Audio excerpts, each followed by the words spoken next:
Entonces, la clase pasada, las clases anteriores, dos clases anteriores, vimos un poquito sobre generalidades de articulaciones.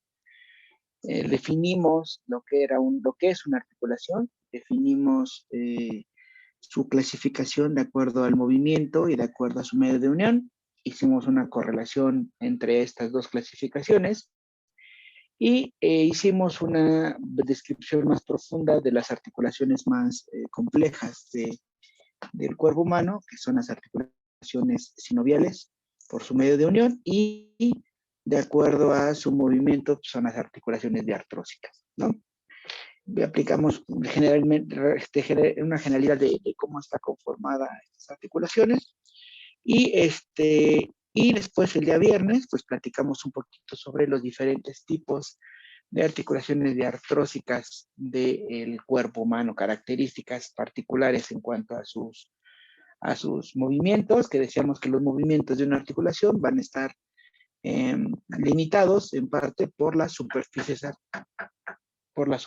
articulares, ¿sale? Y por algunas otras estructuras que veremos más adelante, que hemos visto más adelante, como los ligamentos y demás. Es menester ahora que nosotros veamos, analicemos la articulación de la cara y de la cabeza, de la cara y el cráneo, en este caso de la cabeza en general, que es la única articulación de tipo móvil y que es una articulación que ustedes deben de aprender a reconocer, a conocer, reconocer e identificar su estructura normal y su estructura anormal. Permítanme un segundo.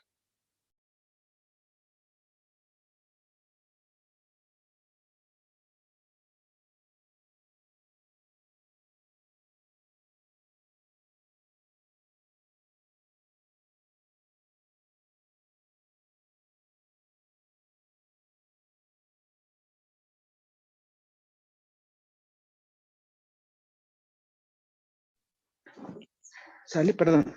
Y entonces, la importancia que ustedes, les decía, no solo conozcan la anatomía, sino incluso nos vamos a ir un poquito más allá, el curso en este semestre, que es el reconocimiento de algunas anomalías o trastornos de la articulación temporomandibular. Entonces, la ATM en sí es una articulación que prácticamente implica o está, no solo o sea, su movimiento implica diferentes procesos fisiológicamente dentro del ser humano, ¿no? El principal, el que más conocemos, pues tiene que ver con el proceso de la masticación, ¿no? El proceso de la masticación, que es el primer ATM, articulación temporomandibular. Ajá. Y entonces decíamos que dentro de esta articulación, uno de los procesos en los que está envuelto fisiológicamente en la cotidianidad del ser humano, el principal proceso, o el que conocemos más a fondo, es la masticación, ¿no? Siempre hemos escuchado, ¿no? El proceso digestivo, el proceso de primer paso de la digestión, tiene que ver con la masticación, ¿no? Y esto a través de la utilización de los órganos dentarios, la integridad de los órganos dentarios. Entonces, todo el tiempo, ¿no? Ustedes como jóvenes, todo el tiempo están comiendo, todo el tiempo están, digo, yo lo veía en la universidad, ¿no? Llegaba al salón a esta hora, a las 9, y ya estaban desayunando su lunch, bum, bum, bum, entrándole duro al diente. Y ya terminábamos la clase y en lo que bajaba y iba entrando al otro, pasaba por la cafetería y otra vez los encontraba a los chavos echándose su segundo lunch, ¿no? Decía mi abuela, en paz descanse, que los jóvenes siempre tienen hambre. Creo que sí, todos nosotros cuando somos en esta edad tenemos mucha energía que consumir. Entonces, la masticación es uno de los principales procesos fisiológicos en los que está envuelta esta articulación. Después, otro proceso que implica esta articulación es la deglución.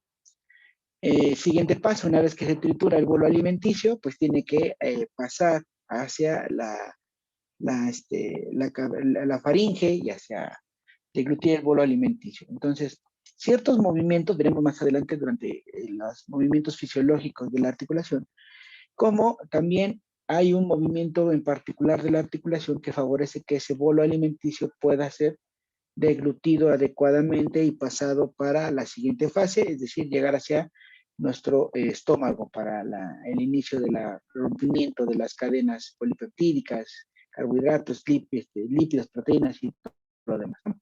El segundo proceso biológico pues, es la deglución.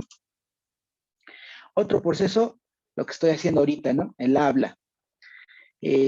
Para que nosotros podamos, digo, salvo que alguno de ustedes sea ventríloco, cualquiera de nosotros para poder hablar, para poder sacar la fonación, se requiere forzosamente la apertura de nuestra articulación para que el sonido pueda salir. Entonces, pues en mi caso, ¿no? Ahorita no estoy masticando, no estoy deglutiendo, pero estoy habla y habla y habla y habla, y entonces la activación de esta articulación, pues la estoy haciendo, ¿no? Entonces, pues, ¿cuál de ustedes que también jóvenes, chulos y encantadores, pues evidentemente el proceso del habla es un proceso bastante sabe, ¿no? Hay que platicar ahorita, digo, estuviéramos en las sesiones en clase, pues hoy estaríamos duro el tema de cómo nos fue el 14 de febrero, ¿no? Si se les hizo con el crush, si no se les hizo, que les regaló, o si el novio o la novia no cumplió con las perspectivas adecuadas con respecto al tema, ¿no? Entonces, el habla es un proceso fundamental para la socialización y eso implica forzosamente una carga de movimiento de la articulación. Otro proceso, pues la respiración.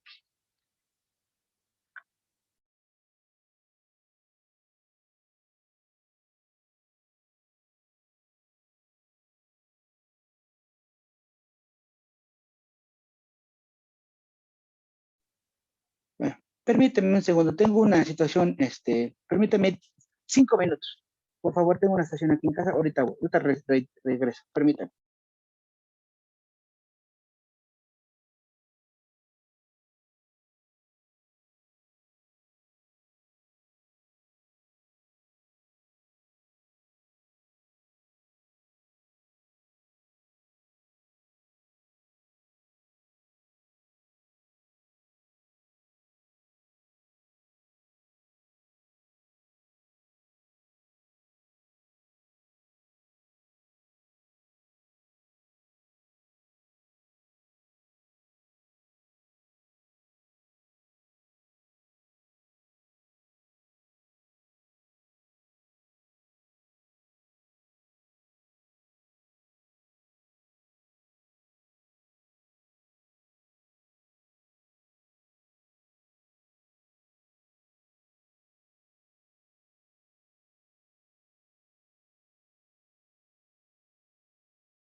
en los que está incluida esta articulación tiene que ver con la respiración, ¿no? Acuérdate que pues, normalmente nosotros pues respiramos a través de nuestra naricita, respiramos a través de esta manera, pero pues cuando nuestra nariz por alguna razón está obstruida, tenemos alergia, tenemos exceso de moquito, pues o necesitamos o no tenemos una buena capacidad pulmonar y hacemos ejercicio, pues tendremos a respirar por nuestra boca, ¿no? Y que, por ejemplo, en algunos pacientes, por ejemplo, cuando son pequeñitos, los respiradores bucales también es una cuestión patológica, por ejemplo, la respiración bucal, y que incluso puede generar anomalías en la estructuración y organización de los órganos dentarios, ¿no?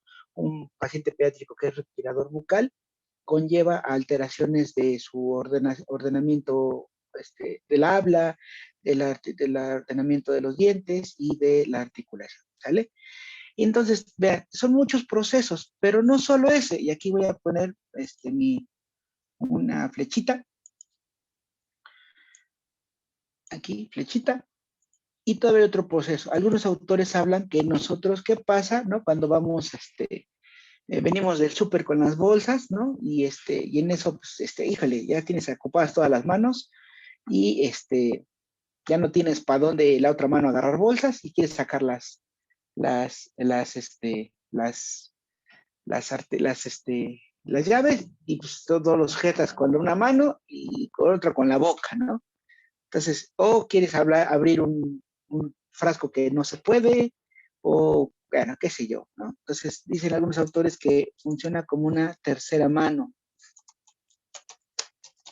¿no? Y que incluso ustedes como estomatólogos verán que siempre van a tener esa, ya cuando tengan una formación más apropiada de esto, a todo mundo que vean que está mordisqueando una pluma, que está rompiendo una nuez, un cacahuate con la boca, etc., le van a decir, oye, estás mal, ¿no? Entonces, efectivamente, en Warner, en el mensaje, esto actúa como una tercera mano, ¿no? Fisiológicamente, utilizamos nuestra articulación para hacer alguna actividad, incluso extra dentro del desarrollo de alguna habilidad, ¿no? Entonces, todos estos procesos hacen que aproximadamente, nosotros utilicemos al día nuestra ATM más de 2.500 veces, más de 2.500 veces. Entonces, utilización de más de 2.500 veces al día, ¿no? Por ejemplo, yo que estoy habla y habla y habla y habla, implica pues, más sobrecarga. Entonces, esto genera, les digo, una sobrecarga funcional. Sobrecarga funcional. Entonces, recuerda que decíamos que en las articulaciones, las articulaciones sinoviales y las articulaciones de artrósicas, decíamos que para que haya un correcto funcionamiento de la articulación deben estar en equilibrio todos los elementos que lo conforman, todos y cada uno. Cuando alguno de estos elementos falla por sobrecarga o desgaste prematuro, empieza una cascada de eventos que puede desencadenar en una alteración de la función de la articulación. ¿Sale? Entonces, en este caso, muchos podrían decir, bueno, la articulación temporomandibular no es una articulación que nos ayuda a movernos, ¿no? Pero pues, que se va a lastimar, pues aquí lo veremos más adelante, ¿no? Sobre todo lo que digo que tiene que ver con la sobrecarga funcional. Y entonces llega un momento que la articulación, pues te dice así, ¿no? Así como el meme, ¿no? Ya, ¿no? Bájale 2 rayitas a tu desastre porque es demasiada la carga estructural, ¿no? Entonces, tomando en cuenta este sentido, el propósito del curso, les decía, esa parte del curso no es solo el reconocer las estructuras que forman parte de la articulación anatómicamente, cómo está formada, sino nos iremos un poquito más allá a la funcionalidad, o sea, qué parte de esta estructura nos ayuda a una función en particular dentro de la articulación, y todavía un poquito más a su nivel, porque obviamente pues, son de segundo semestre, nos meteremos a la situación de de un cierto diagnóstico y probables tratamientos de los trastornos más comunes de la articulación temporomandibular, ¿no? Estos temas los van a reforzar ustedes más adelante, van a tener una materia que se llama oclusión, y entonces, en ese sentido, dice que tiene insuficiencia de...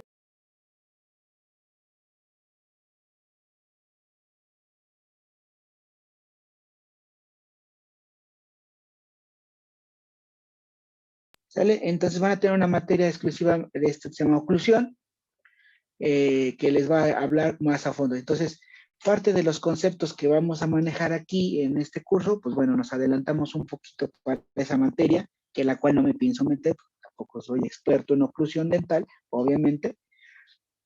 Habrá quien sí, yo no, pero sí manejar, empezar a conceptos que ustedes puedan tener, sobre todo esta, les decía, ¿no? A veces cuando un conocimiento no le vemos una utilidad o una aplicación, pues nos pasa por delante. Entonces, otro de los productos que vamos a buscar al final de este módulo es que ustedes sepan evaluar a un paciente real, sí evaluar su articulación temporomandibular y determinar si tiene o no un trastorno. Y de ese trastorno que padece, obviamente ya después cuando ustedes tengan más herramientas, si ese trastorno lo puede tratar el estomatólogo general o habrá necesidad de mandarlo con el ortopedista maxilofacial o el cirujano maxilofacial, ¿sale? Entonces, como verán, es un tanto ambicioso el asunto, pero pues yo creo que sí lo vamos a poder lograr. ¿Dudas hasta acá?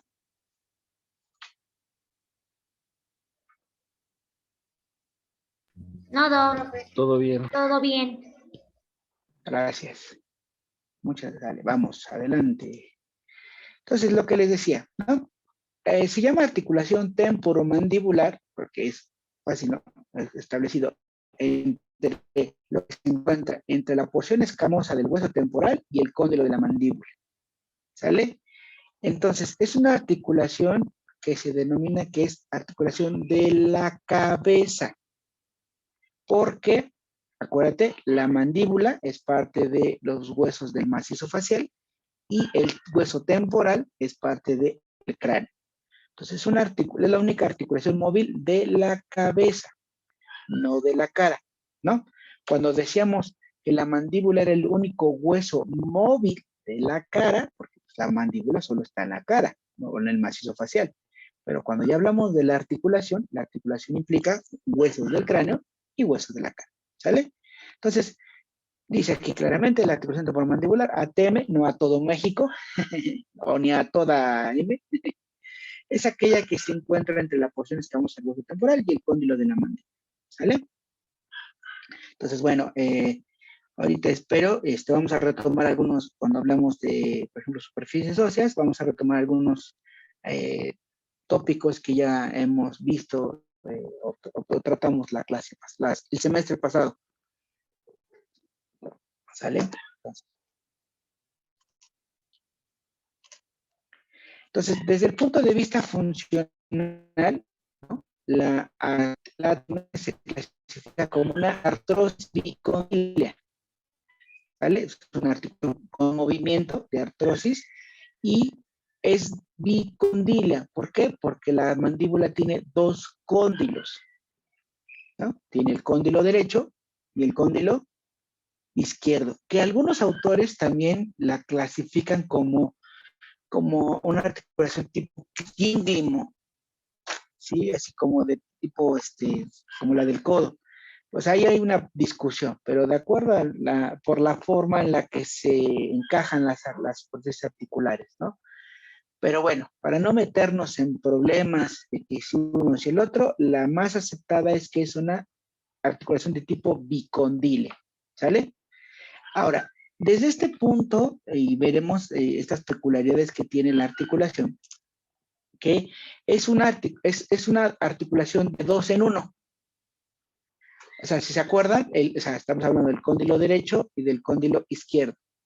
Y entonces están prácticamente separados. Entonces, el cóndilo derecho se articula con el temporal derecho, el cóndilo izquierdo se articula con el temporal izquierdo. Entonces, propiamente es una articulación dos en una. ¿Por qué? Porque, o lo veremos más adelante cuando hablemos de los aspectos funcionales, veremos que puede trabajar de manera asincrónica, es decir, solamente trabajar la articulación del lado derecho o del lado izquierdo, o de manera sincrónica, trabajando las dos articulaciones al mismo tiempo, ¿sale? Entonces, por eso les decía, es una articulación única desde ese punto de vista funcional, ¿no? Digo, todos nosotros sabemos, ustedes lo pueden percibir, digo, no lo perciben hasta que lo pensamos, ¿no? Pero el movimiento de la ATM, por ejemplo, tiene que ver con la lateralidad. Es decir, si nosotros somos diestros para hacer todas nuestras cosas, la articulación que más utilizamos es la del lado derecho, la ATM del lado derecho. Si somos dos, utilizaremos más la del lado izquierdo.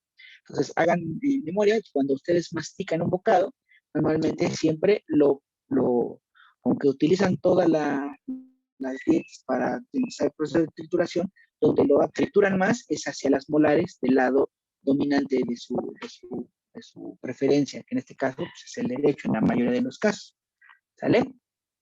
Entonces, estas dos cosas de que trabajen de manera individual, de manera escalonada o de manera sinérgica, es otra peculiaridad fisiológica de esta articulación, ¿sale? Y que si de por sí hemos visto, hemos comentado que en una diartrosis es importante mantener todos los elementos íntegros, aquí vamos a hablar que esta articulación tiene dobles elementos. Va a tener, ¿te acuerdas? Lo que es la cápsula, ligamentos, líquidos sinoviales y todos los demás elementos que platicamos, del lado derecho y los elementos igual del lado izquierdo. Entonces, evidentemente, si por ejemplo la dominancia del lado derecho favorece mayor desgaste, en un inicio se lastimará el lado derecho, pero por sobrecarga después, por compensación, también lastimará el lado izquierdo. Entonces, es un tema bonito, es un tema amplio, que digo, a la larga no puedo avanzar todo en esto para verlo, necesitaríamos prácticamente, yo creo, un semestre para verlo muy, muy a profundidad, pero sí el asunto es que ustedes se queden, yo lo que busco es que se queden con dos cosas. Uno, con la inquietud de seguir aprendiendo sobre el tema. Dos, se queden con la importancia que tiene tanto estructural como funcional esta articulación para el quehacer diario como ser humano, pero sobre todo que ustedes tomen la relevancia e importancia que tienen que ustedes puedan revisar siempre de manera cotidiana a sus pacientes de la ATM cuando llegan a la consulta dental, ¿no? Un problema es que, digo, al cual tomamos de nosotros, sucede que hacemos una visión reduccionista del paciente, ¿no? Llega el paciente y solo vengo porque necesito que me tapen la muela, la primera molar, porque tengo para una caries, y entonces deja de ser Abner, deja de ser Isis, deja de ser Karen, deja de ser Itzeli, y mi paciente se vuelve amalgama en órgano dentario 36, ¿no? Entonces solamente me aboco a revisarle el órgano que le molesta, cuando acuérdate que es deber de todos nosotros, bueno, en este caso ustedes, hacer una revisión general de nuestros pacientes. ¿Para qué? Poder encontrar, si encontramos algo anormal, lo pueda yo identificar. Si sé qué es, lo puedo tratar, y si no lo puedo tratar, lo puedo mandar, o sea, con el especialista correspondiente. Muchas veces verán ustedes que ustedes como personal de primer contacto en la revisión de pacientes son los que pueden identificar las primeras alteraciones en la salud del paciente. Y que entonces, como les digo, no está en nuestras manos decir yo lo sé todo, pero sí lo que sí está en sus manos es saber qué es lo normal de lo anormal que se presenta en este caso en toda la cavidad. Y entonces tener la ética profesional de poder decirle al paciente, ¿sabe qué? Tiene esto, y pues, obviamente mejor no le va a decir, no sé qué es, ¿no? Pero yo en mi profesión le digo, sé que no sé que debe estar ahí, lo mando con el especialista adecuado, ¿sale? Luego, entonces, dentro de la articulación temporomandibular, les decía, al ser una diartrosis, una articulación móvil, pues van a ser muchos los elementos que los vamos ¿se acuerdan que vimos todos los elementos eh, propiamente, ¿no? De una articulación sinovial. Entonces, prácticamente vamos a revisar esos elementos, pero ahora enfocados específicamente en la articulación temporomandibular. Entonces, ¿qué vamos a estudiar? Pues primero que nada, vamos a recordar un poquito cómo son las superficies óseas. En este caso, es decir, vamos a hablar de las superficies articulares. Superficies articulares, ¿no? Dijimos que la articulación está formada entre los temporales y la mandíbula, pero bueno, no vamos a hablar a profundidad de todo el temporal ni de toda la mandíbula, pero sí vamos a platicar sobre las partes que están en contacto, es decir, la cavidad glenoidea del temporal y el cóndilo de la mandíbula. Pues sigo sin ver.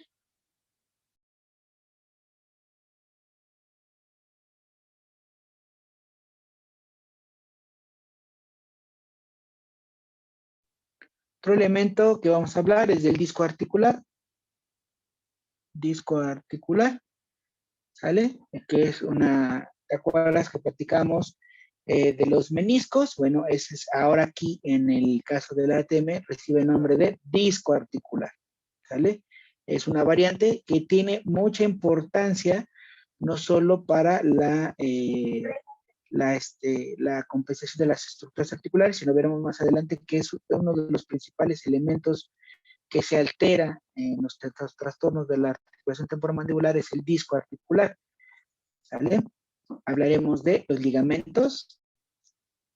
Acuérdate que decíamos en las articulaciones, generalidades de las diartrosis, que los ligamentos tienen dos funciones específicas, que son la de dar estabilidad a la articulación y limitar los movimientos, ¿vale? Entonces, aquí en particular veremos cuáles son esos ligamentos propios de la articulación, de dónde a dónde van y cuál es su función específica. Hablaremos de la cápsula articular, ¿te acuerdas? Eso también, ¿no? Por ser una articulación sinovial, es fresa, les decía, las articulaciones sinoviales son fresas, se vuelven aisladas y entonces debe de haber una cápsula que las aísle de todos los demás, ¿no? Y vamos a hablar, les decía, cuando les puse en la articulación sinovial, que uno de los elementos era los músculos, que se los puse un poquito entrecomillados, les decía, esto propiamente los autores, si tú hablas de una estructura de una articulación, pues te va a decir, no, o sea, los músculos no son parte de una articulación. Y efectivamente, un músculo no es un elemento primordial clasificatorio dentro de la organización estructural de una articulación. Pero recuerda que para que una articulación se pueda mover, se requiere del funcionamiento del músculo, ¿no? Sistema óseo, sistema muscular, juntos el aparato locomotor. Entonces, en este caso, como nosotros vamos no solo a revisar la estructura anatómica de la articulación, sino nos vamos a meter a la funcionalidad, veremos que los músculos tienen un papel importante dentro de la cuestión fisiológica funcional de la ATM. Voy a entrar. ¿Sale?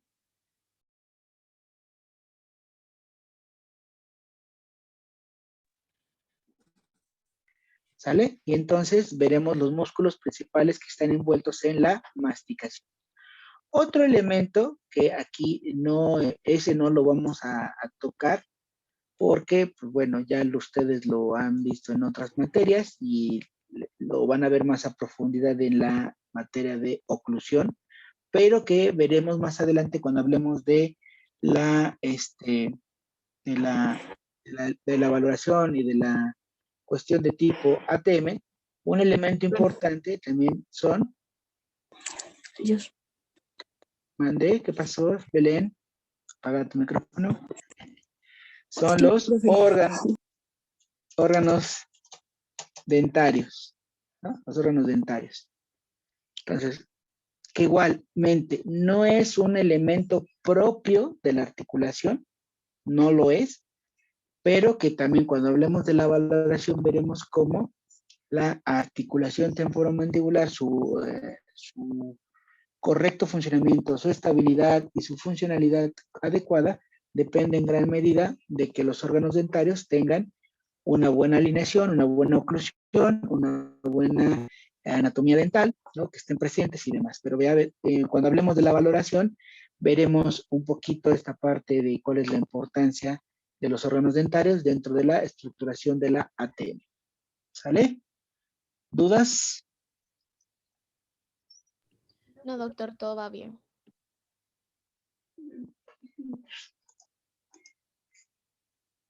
Entonces, vamos a empezar a revisar parte de de analizar nuestra articulación temporomandibular.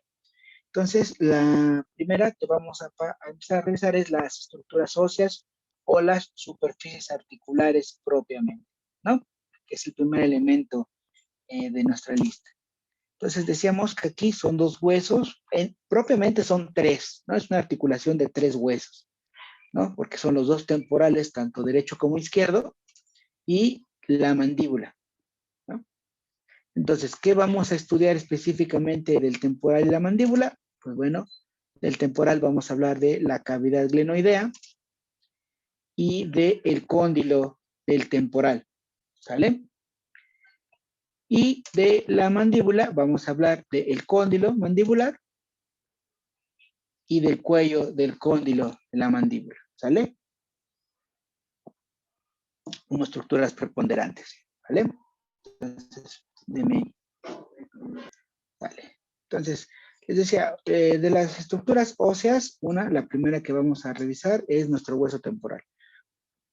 Recordemos rápidamente que nuestro hueso temporal está dividido en tres porciones para su estudio.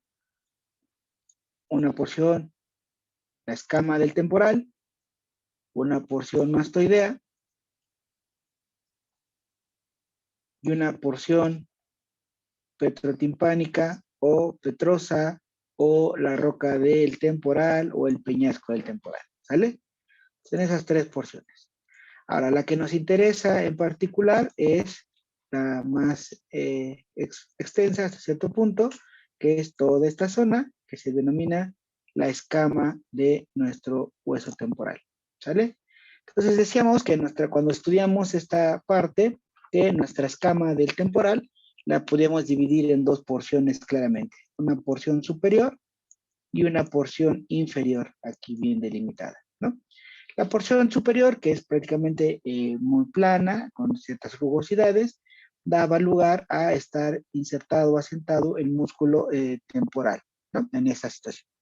Luego, la parte inferior, que es esta zona en particular, era la que presentaba mayor cantidad de estructuras propiamente de estudio, y es la que a continuación vamos a analizar más a profundidad. ¿Sale? Entonces, aquí lo hacemos más grande para que lo podamos apreciar. Ahí está, ¿sale? Y entonces, decíamos, recuerda, encontramos varias estructuras. Primero, encontramos esto que se llama la apófisis cigomática del hueso temporal, que es una apófisis en forma piramidal, ¿sale? Y que recuerda que esa en conjunto se articula con nuestro hueso cigomático y en conjunto forman el denominado arco cigomático, ¿no? Y luego decíamos que, acuérdate, ubícate, esto es anterior, esto es posterior, ¿no? Entonces, de anterior hacia posterior íbamos a encontrar, primero que nada, una saliente redondeado, ¿sí? En forma ovoidal, que se denomina cóndilo del temporal. Cóndilo del temporal, ¿sale? Es un saliente un tanto redondeado en la base de la apófisis cigomática. Después, en la parte intermedia, encontramos una concavidad bastante grandecita que se denomina cavidad glenoidea. Esta cavidad glenoidea es la superficie articular, en este caso, para la articulación temporomandibular, ¿sale? Y ya más posterior encontramos un gran orificio que se denomina conducto auditivo externo, ¿sale? Que es aquí Cuando colocamos nuestra piel, aquí tiene que estar prácticamente todo. Bueno, va así mi dibujo todo medio chafa, pero bueno, prácticamente tendría que estar así nuestro pabellón auricular, nuestra orejita, ¿no? ¿Sale? Entonces, ¿en qué nos vamos a profundizar? Sobre todo, la cavidad glenoidea y el cóndilo del temporal. Entonces, veamos aquí.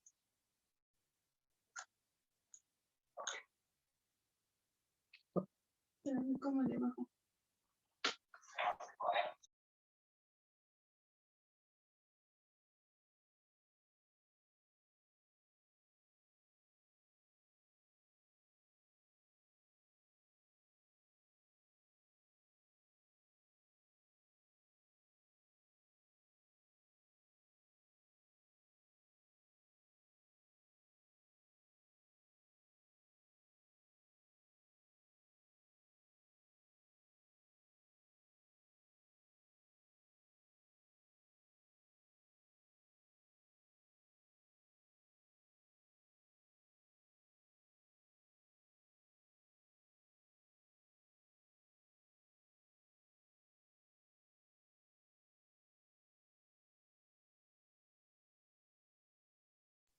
Ok, les decía, entonces, primero que nada, vamos a hablar del cóndilo del temporal.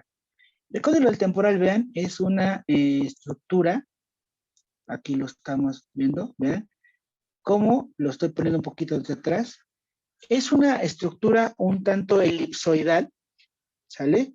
Un tanto elipsoidal, el cóndilo del temporal, donde, vean, su eje mayor, si se dan cuenta, es más ancho de externo a interno, es decir, es más ancho de afuera hacia adentro que de atrás hacia adelante, ¿sale? Propiamente es un saliente más marcado hacia adentro que hacia la parte anterior, ¿sí? Aquí lo estamos observando. Ahorita veremos más adelante cuál es la función específica de este cóndilo, ¿sale? Luego, aquí voy a hacerlo desde una perspectiva inferior, a ver, para que lo estén apreciando bien, y se gire un poco el temporal hacia abajo, hacia arriba, perdón, para que se pueda ver más la cavidad glenoidea. Entonces, Doc, vean cómo la cavidad glenoidea, ajá, ¿cómo dijo que se encontraba más marcado de adentro hacia afuera?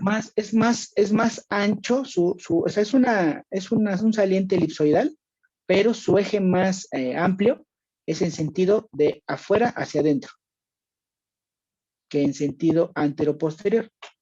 Es como un huevito, o sea, si lo pusiéramos a habitual, es un huevito, pero el huevito está así, ¿no? Entonces, la elipse tendrá dos ejes, un eje antero-posterior, así, y un eje que va de afuera hacia adentro. Entonces, el eje más grande es el que va de afuera hacia adentro, ¿no? ¿Sí me explico? Sí, gracias, Doc. Vale. El siguiente es la cavidad glenoidea. Entonces, como verán, esta cavidad glenoidea es prácticamente todo esto, vean. Pum, pum, pum, pum. Es una excavación bastante grandecita, ¿sale? Aquí va. Ahora, esta cavidad glenoidea va a estar limitada prácticamente por una cisura aquí, que la recorre de manera anterior-posterior. Déjenme ponerles aquí la herramienta de anotación. Sale. Entonces, repito, esta cavidad glenoidea va a estar delimitada, seccionada, partida, como lo quieran ver, por una línea, una cisura que va de anterior a posterior, o una cisura anterior-posterior, se denomina cisura de Glaser, ¿sale? Entonces, es una cisura de Glaser. Esta cisura de Glaser, ¿sale? Va a tener limita a nuestra articulación temporomandibular, perdón, en dos porciones. Si se darán cuenta, esta es una porción externa y una porción interna. ¿Sale? Porción externa y porción interna. ¿Cuál es lo importante? La porción interna, toda esta zona de aquí, toda esta zona, va a estar recubierta o va a estar ocupada propiamente por tejido adiposo, por grasita. ¿Sale? Toda la porción interna va a estar ocupada por tejido celular subcutáneo, por grasita. ¿Sale? Y entonces, la porción externa, esta de acá, de la cavidad glenoidea, es propiamente la única, es la superficie articular. Entonces, la porción externa de la cavidad glenoidea es la que entra en articulación con la, el cóndilo de la mandíbula. ¿Sale? Esto es importante porque veremos más adelante que prácticamente la articulación como tal, esto genera que los puntos de articulación sean a cierto punto pequeños, ¿sale? Y entonces también el riesgo de incompatibilidad de superficies articulares puede llegar a ser alto, ¿sale? Vamos bien hasta acá. Ya saben, si ven que sienten que voy de momento como hilo de media, pues ahí me dicen. Aquí le bajemos un poquito. Sí, vamos bien. ¿En qué sentido iba la fisura? La fisura va en un sentido antero-posterior. Gracias. Sí, sentido antero-posterior, y acuérdate, parte la cavidad glenoidea en dos porciones, una porción interna y una porción externa. ¿No? Entonces, la porción interna, ajá. Profe, la porción externa, ¿qué había dicho de la porción externa? Es que Esa es la única parte articular. Esa porción externa de la cavidad glenoidea es la superficie articular propiamente. Es donde va a estar el cóndilo de la mandíbula. ¿Sale?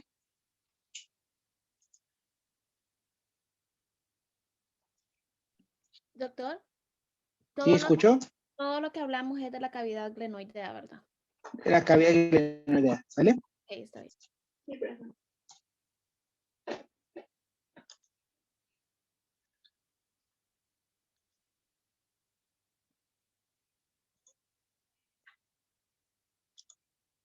Vamos a hablar ahora de nuestra mandíbula, rápidamente.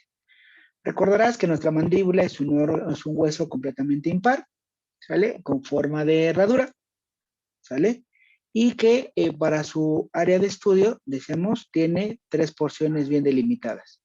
Una porción central en forma de herradura, toda esta, que es el cuerpo de la mandíbula, ¿no? Donde encontramos la implantación de los órganos dentarios, etc. Y va a tener dos estructuras de manera perpendicular, un tanto rectangulares, que se denominan las ramas de la mandíbula, ¿no? Tanto derecha como izquierda, ¿sale? Digo, esto me voy rápido porque ya lo vimos el semestre pasado. Ahora, dentro de la parte más relevante o la que nos va a interesar es la rama de la mandíbula, ¿sale? Entonces, dentro de la rama de la mandíbula, acuérdate que tiene 4 bordes, ¿no? Un borde anterior, un borde posterior, un borde inferior y un borde superior, ¿sale? Y dentro de estos bordes, el que más nos interesa propiamente es el borde superior, que es el que presenta, bueno, para en este caso lo que estamos, o lo que vamos a estudiar, el que más nos interesa es el borde superior. Entonces, dentro del borde superior, recuerda, aquí volvemos a situarnos, estamos en anterior y aquí estamos en posterior, ¿sale? Y entonces vamos a encontrar 3 estructuras bien delimitadas, ¿sale? Primero, encontramos un saliente en forma de pirámide redondeada. Les decía esa vez cuando platicábamos en clase que parece como el gorro de un duende, ¿no? De un gnomito, de un gnomo, ¿no? Que es como tipo capuchoncito y que es la denominada apófisis coronoides. Esta, la apófisis coronoides, ¿no? Luego, encontramos una indentación del borde, es decir, una depresión del borde, que se va a denominar escotadura sigmoidea, ¿sale? Acuérdense. Esto, bueno, ya lo habíamos platicado. Y finalmente, en la parte más posterior, encontramos un saliente un tanto redondeado, que es la denominada apófisis condilar.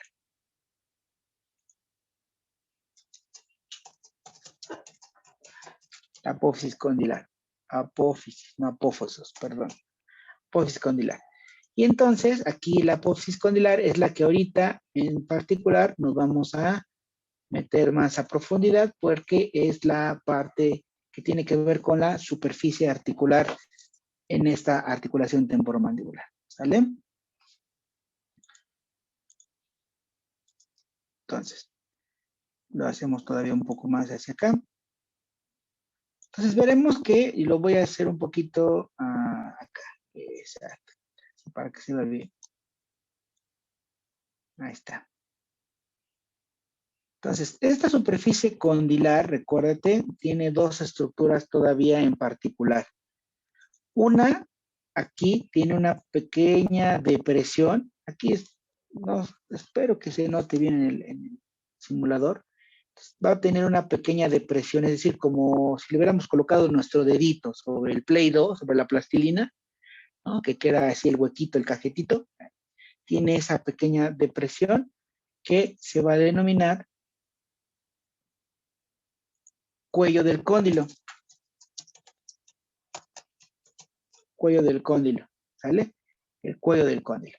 Que aquí quiero que lo tengan importante porque esta parte del cuello del cóndilo es una área de inserción muscular importante. Ahorita no lo mencionaremos, pero sí quiero que lo tengan en particular presente, ¿no? El cuello del cóndilo como una estructura que vamos a retomar las siguientes descripciones.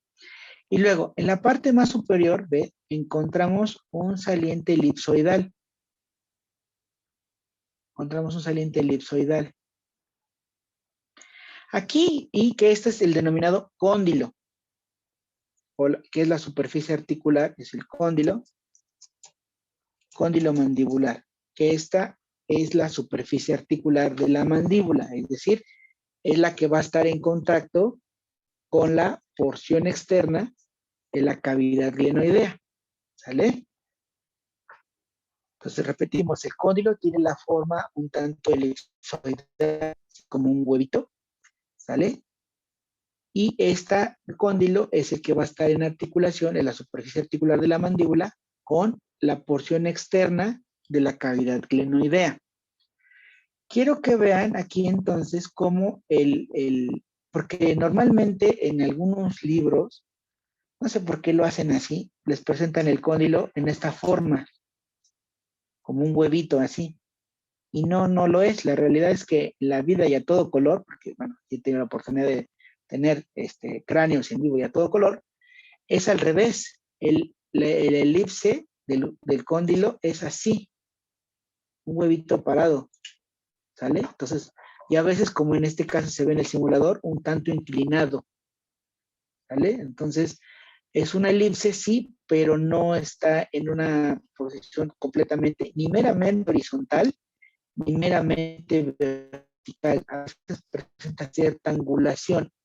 Y en algunos casos me ha tocado ver algunos, cráneos y llega a tener esta forma, muy picuda, una base y ancha la otra. Esto es importante porque veremos que esta peculiaridad de que el cóndilo a veces pareciera como una punta redondeada en vez de ser un huevito bien, hace que la incompatibilidad de las estructuras entre la cavidad glenoidea y el cóndilo y con una mala oclusión o una sobrecarga funcional genere que haya una alteración de la articulación temporomandibular, ¿no? Entonces también esta parte de peculiaridad de las superficies articulares puede fomentar una alteración dentro de la articulación temporomandibular, ¿sale? Entonces, estas estructuras óseas que hemos platicado en este momento son las que tienen que ver con las superficies óseas. Entonces, aquí está nuestra mandíbula. Déjenme colocar nuestro hueso temporal.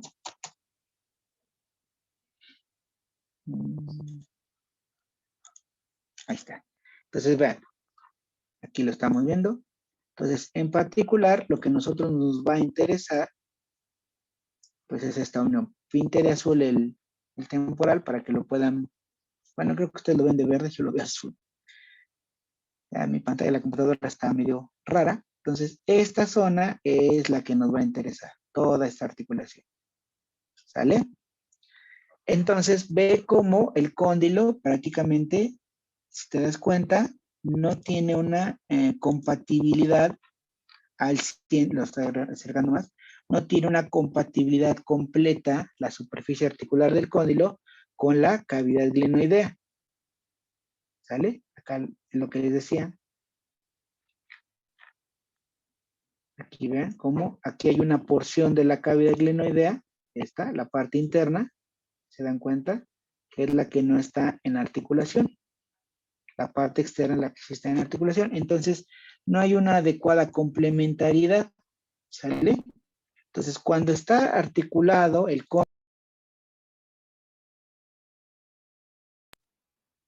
cuando está el cóndilo articulado, ¿sale? No hay una adecuada. Para eso va a haber otros elementos que puedan complementar esta situación anatómica. Ahora, aquí de importancia, cuando nuestra articulación se mueve, cuando abrimos la boca, el cóndilo hace un desplazamiento en este sentido. Se vuelve hacia adelante. ¿Sale? Entonces gira esto hacia abajo, la apófisis coronoides se va hacia abajo y el cóndilo se va hacia adelante. ¿Vale? Ahora, para que este cóndilo no se salga de su lugar de manera sencilla, obviamente hay varios elementos que veremos más adelante, pero hay un elemento mecánico de tope, que es el cóndilo del temporal. Espero que aquí lo estén viendo, lo estoy subrayando. Entonces, el cóndilo del temporal funciona como un tope de limitación para evitar la luxación de la ATM. Entonces, les repito, el cóndilo del temporal funciona como un tope para evitar la luxación espontánea de la ATM. ¿Sale?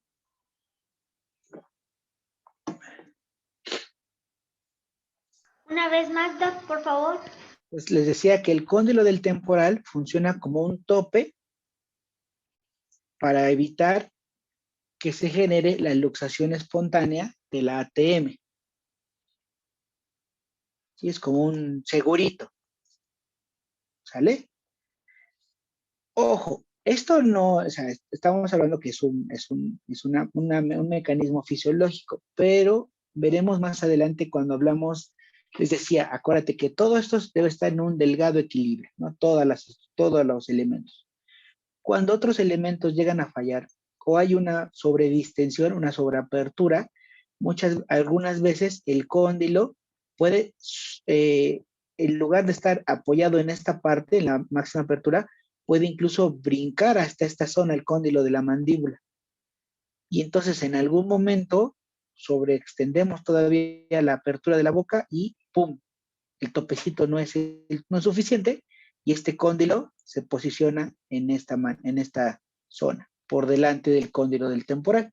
Y entonces ahí hay una luxación, ya no podemos regresarlo de manera espontánea, sino con ciertas maniobras que también a lo largo de este curso, de esta primera evaluación, una de las complicaciones que les puede pasar en su consulta privada al momento de tener paciente es que el paciente se quede con una luxación de la mandíbula y entonces, bueno, antes de que les voy a enseñar las maniobras de recolocación de la articulación, ¿sale? Ahora, como verán, aquí les decía, tenemos una articulación del lado derecho y otra articulación del lado izquierdo, ¿sale? Ahora, aquí importancia la vecindad o la continuidad. ¿Con quién? ¿Qué es este orificio que estamos viendo acá? El oído, auricular del oído. el conducto auditivo externo, ¿sale? Y entonces, acuérdate, aquí vamos a poner ahí está, ¿sale? Entonces lo vamos a poner un poquito desvanecido. Ahí está, para que se vea. Aquí vamos a borrar el cabello, para que no nos estorbe. Entonces, espero que lo vean, ahí está claramente, aquí está nuestro pabellón auricular y aquí está nuestro conducto auditivo. Entonces, aquí vean cómo podemos ubicar claramente por delante, si ustedes colocan su dedo en la parte, por dentro de su oído, ¿no? Metan su índice y toquen hacia adelante y abran y cierren su boca y van a sentir cómo se da el movimiento del cóndilo mandibular. Háganlo y percíbanlo.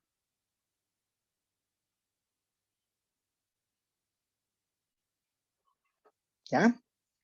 Esto es importante porque veremos más adelante que alguna patología que pueda afectar el oído medio o el oído externo, una infección o una inflamación, puede secundariamente afectar o inflamar, perdón, la articulación temporomandibular. O viceversa, alguna afectación de la articulación temporomandibular podría afectar el correcto funcionamiento de nuestro oído, ¿no? Porque son estructuras continuas y que para fines después de cuando tengamos que valorar a nuestro paciente del ATM, para ubicar adecuadamente la articulación, tomamos como referencia el conducto auditivo externo. Entonces palparíamos primero el conducto auditivo externo para tratar de percibir dónde está nuestra articulación y poderla identificar y así poderla valorar adecuadamente. ¿Sale? Entonces, con respecto a las estructuras óseas, ¿alguna pregunta? No, ¿Ok? Si no nos complicamos la existencia, no hay gusto para hacer las cosas. Entonces, el disco articular. Ahora, el disco articular tiene funciones y características en particular. Primero, veremos que el disco articular está formada por un tejido conectivo fibroso y denso. ¿Qué quiere decir? Que es resistente, tough, fuerte, ¿no? Es un tejido resistente. Y esto es importante por las cuestiones dinámicas que ahorita vamos a platicar, en las que está metido este disco articular dentro de la función de la articulación temporomandibular. Entonces, para fines prácticos, solamente nos referiremos a él como disco, ya no como disco articular. Van a estar diciendo el disco articular de la articulación temporomandibular, ¿no? El disco articular de la articulación temporomandibular se articula con, no, hace mucha articulación por todos lados, ¿no? Es el disco, tejido conectivo fibroso y denso. Es bicóncavo, ¿qué quiere decir? Que tiene dos concavidades, tanto una hacia arriba como otra hacia abajo, ¿no? Y esto tiene que ver por las características, esta biconcavidad tiene que ver porque se amolda, o se adhiere, no, se amolda, perdón, a las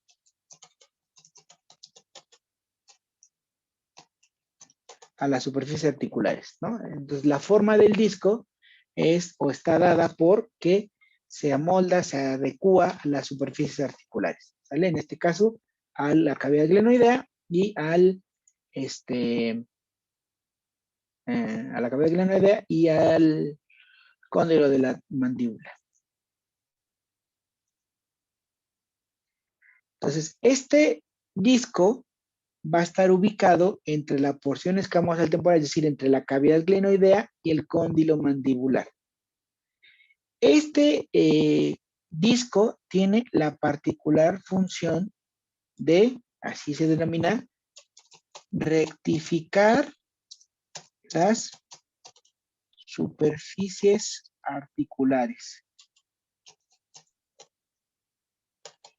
¿Qué quiere decir con rectificar? Es decir, que va a favorecer que haya un mejor, perdón por mis dislexias, favorecer que haya una mejor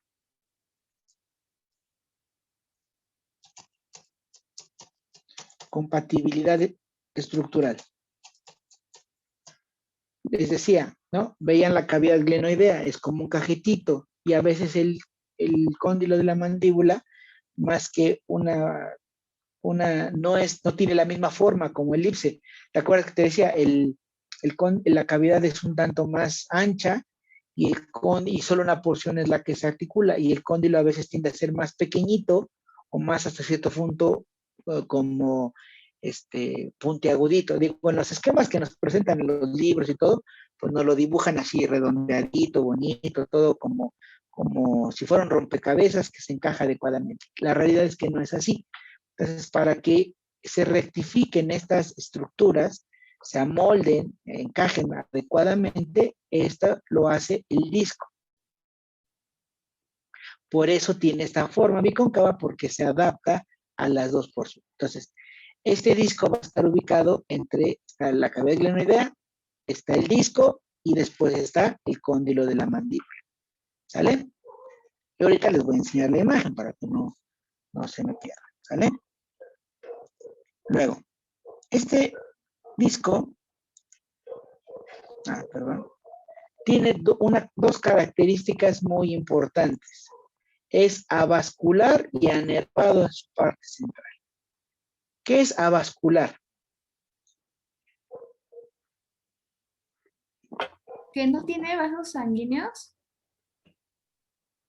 Exactamente. Muy bien. A significa sin. Cuando hablamos de el término vascular, significan vasos, tanto arterias como venas. ¿Sale? Anervado. ¿No tiene? Nervios. Exactamente. Entonces, este disco ni sangra ni siente en la parte central. ¿Sale? Entonces, este disco ni sangra, ni tiene irrigación, no tiene arterias, no tiene venas y ni tiene nervios en la parte central. Esto es importante porque ahorita les voy a enseñar la imagen. El disco no solo tiene dentro de las funciones estructurales, es la de rectificar la superficie articular, ¿no? Que haya compatibilidad de las superficies. Esa es una función estructural. Pero en una importancia funcional, el disco se mueve o acompaña al cóndilo durante los movimientos de apertura o cierre. Repito, dentro de las funciones de la estancia funcional del disco, es que el disco se mueve y acompaña al cóndilo de la mandíbula durante el movimiento de apertura y cierre.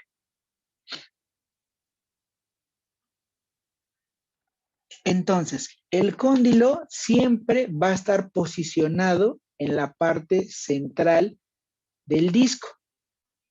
Siempre va a estar posicionado ahí. Entonces, cuando abrimos, el disco se recorre hacia adelante. Cuando cerramos, el disco se recorre hacia atrás. Y en un proceso de estabilidad adecuada, el cóndilo mantiene un eje de simetría con el disco siempre en la parte central.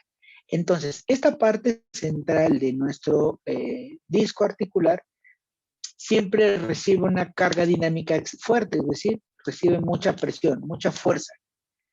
Si esta zona doliera o sangrada, fácilmente cada que abrimos la boca, cada que hablamos, cada que masticamos, el cóndilo apachurraría el disco y nos dolería, nos generaría dolor, o habría sangrado y entonces podría generar colección de sangre, de hemorragia al interior de la articulación, y eso generaría una cuestión de tipo alteración estructural y funcional.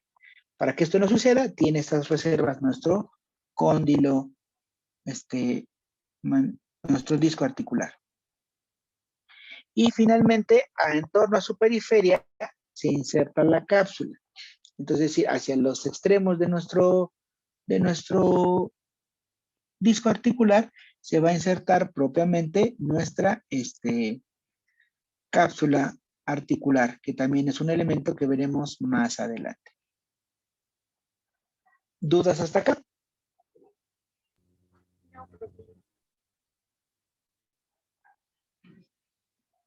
Entonces,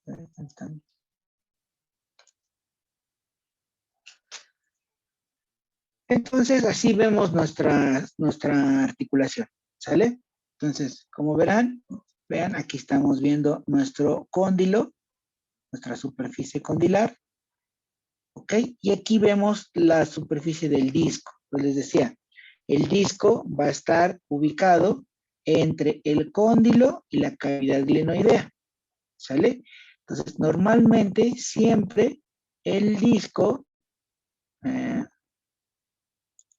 normalmente nuestro disco debe de estar en un eje de simetría entre la parte central del cóndilo con la parte central del disco y la parte central de nuestra cavidad glenoidea, ¿sale? Toda esta zona, en particular, esta es la zona más fibrosa, más densa, más resistente, que no tiene vasos, no tiene nervios, y es la que recibe presión. Cuando nosotros hacemos el movimiento de apertura, el cóndilo se dirige hacia adelante y nuestro disco también hace un movimiento hacia adelante, siempre acompañando al cóndilo.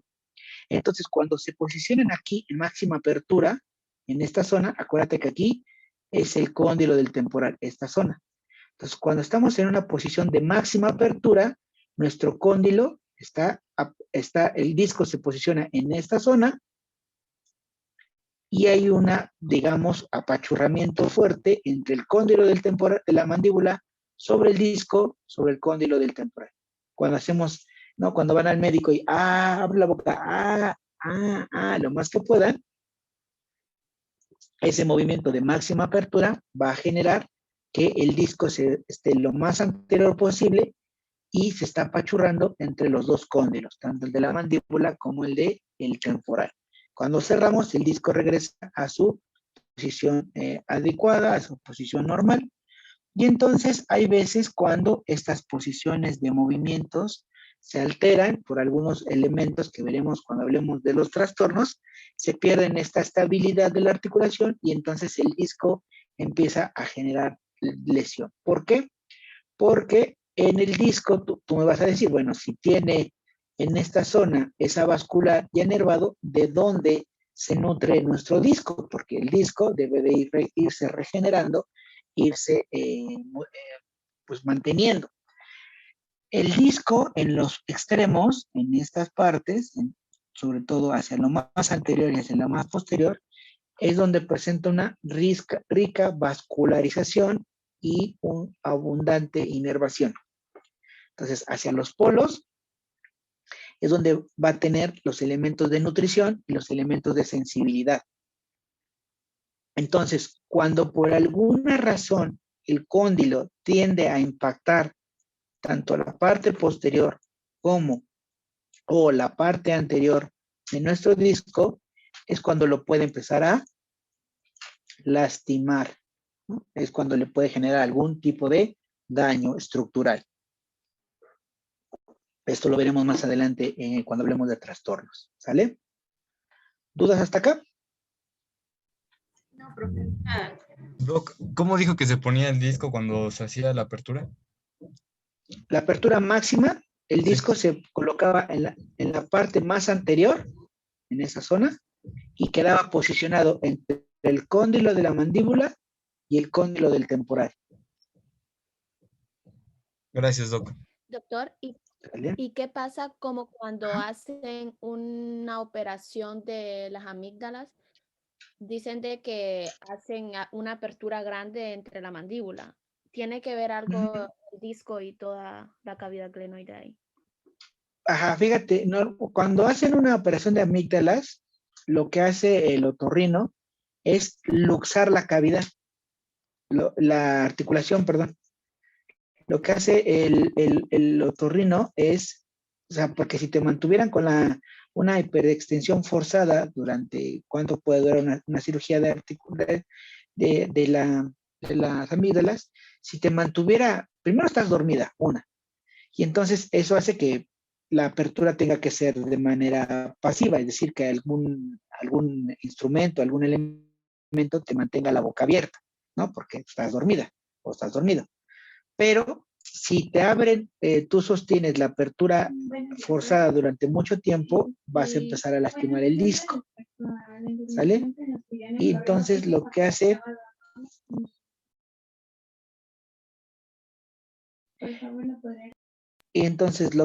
el otorrino es literal luxar, es decir, sacar el cóndilo, los dos cóndilos, tanto derecho e izquierdo, de la superficie articular, y entonces la boca se va a aperturar mayormente, ¿sale?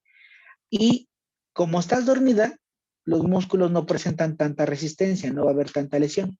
Pero sí, una de las cuestiones que se debe de tener precaución después de una cirugía de amígdalas es no solo la rehabilitación de la herida de la amígdala, sino también una rehabilitación o huella que se recupere adecuadamente la articulación porque la luxan. ¿Sale? Sí, está bien. Ok. Finalmente, este disco, si te das cuenta, aquí lo vemos en la imagen. Espérame ahí. Y con esto terminamos. Este disco, si te das cuenta, va a delimitar la cavidad en dos porciones, si se dan cuenta. Aquí está nuestro disco. Aquí está la cavidad glenoidea, aquí está nuestro cóndilo. Entonces, si se dan cuenta, queda un espacio entre el disco y el cóndilo. Queda un espacio entre el cóndilo y el disco. ¿Sale? Son dos compartimentos. ¿Por qué es importante? Porque cada compartimento tiene una función específica. Entonces, el compartimento superior, es decir, entre lo que es la porción escamosa, es decir, entre la cavidad glenoidea y el disco, y el disco articular, va a facilitar el movimiento de traslación de la articulación temporomandibular. ¿Sale? Y el compartimento inferior, que es el que está por debajo del disco y el cóndilo de la mandíbula, va a favorecer el movimiento de rotación del ATM. Esto lo pueden poner en un cuadrito ahí de color. Más adelante, cuando hagamos la integración de cómo son los movimientos básicos del ATM, ya les quedará clara esta parte, ¿no? De cuáles son los movimientos de traslación y de rotación.